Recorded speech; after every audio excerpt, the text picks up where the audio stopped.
The day the money hit my account, I didn't celebrate. I stared at the screen. 7 figures. More money than I ever thought I'd see in one place. For years, that number had been the finish line, the summit, the proof. And when it finally appeared, I felt disoriented. You expect fireworks. You expect some kind of internal explosion. What came over me wasn't celebration. It was quiet. A dense, unfamiliar quiet.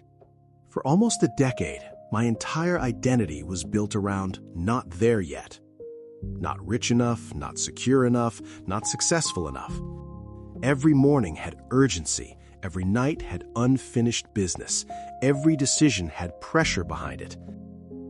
And then, overnight, the pressure disappeared. Day 1 felt surreal.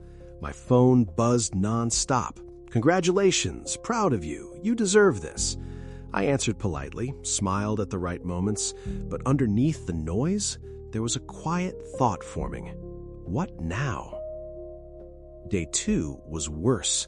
I woke up early out of habit, 6:12 a.m., same time as always. But there was no emergency, no deadline screaming at me, no payroll anxiety, no "if this fails, everything collapses." For years, fear had been my fuel. Now the tank was empty, and I didn't know how to drive without it. By day 3, something uncomfortable started happening. I realized I didn't know who I was without the climb. For years, I was the builder, the grinder, the guy sacrificing sleep. My conversations revolved around growth, risk, strategy, momentum. Now, the game was over, and I wasn't sure I liked the prize. Nobody talks about this part. They show you the champagne, the exit photos, the interviews.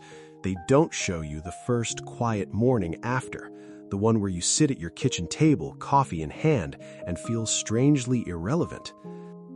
Success had removed my problem, but it had also removed my purpose. When you spend years chasing something, you assume catching it will transform you, but catching it only reveals you. And what it revealed in me was exhaustion and something close to grief. Day 4 introduced doubt. Messages started coming from people I hadn't heard from in years, old classmates, distant acquaintances. "Let's catch up." It's subtle, but once money enters your life, every interaction feels slightly edited. You start wondering, would they be here if the deal hadn't closed? That thought changes you, not dramatically, quietly. By day 5, I was restless.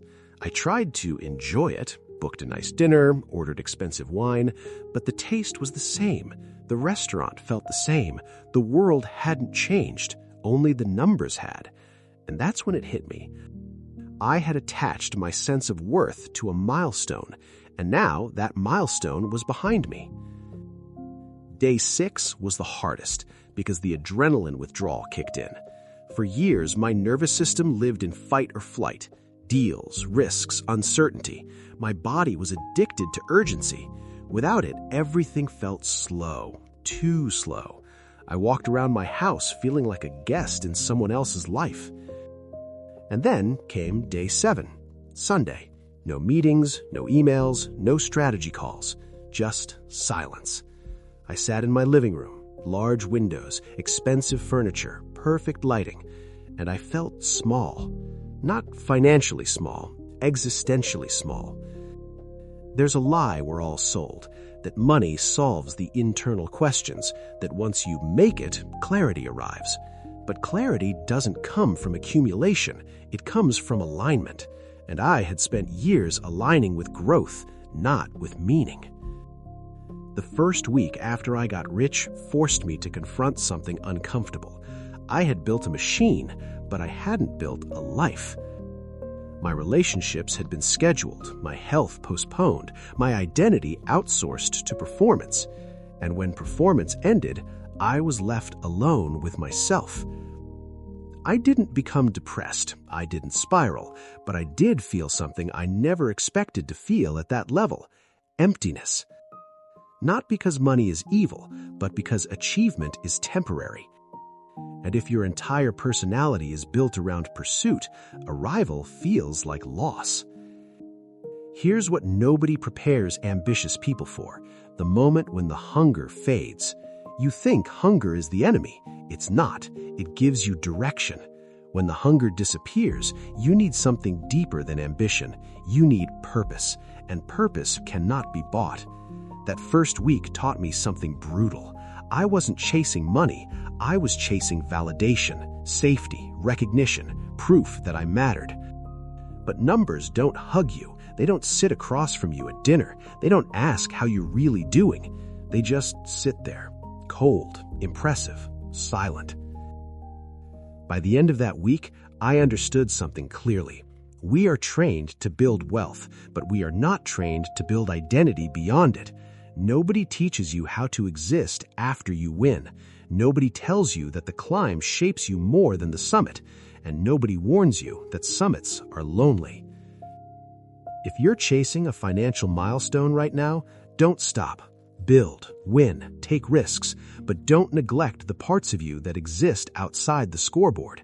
Because if all you build is net worth, the first week after you get rich might be the worst.